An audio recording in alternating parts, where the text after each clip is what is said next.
WhatsApp guys, সবাই কেমন আছো? আশা করি সবাই ভালো আছো। তো আমরা আজকে একটি ফার্স্ট ব্লগ করেছি।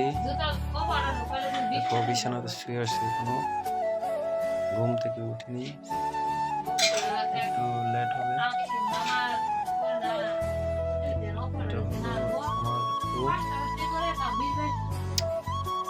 এটা পুরো রুমটা দেখে দেই। দেখো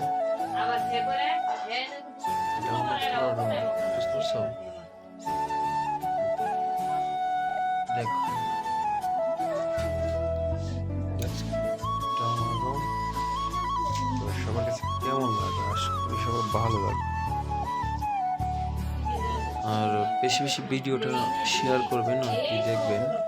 আর লাইক কমেন্ট শেয়ার করতেই হবে অবশ্যই। আর পরবর্তীতে আরো সুন্দর সুন্দর ভিডিও নিয়ে আসবো, ঠিক আছে? এটা হলো মানে এটার মধ্যে যদি 1 লাখ লাইক করে তাহলে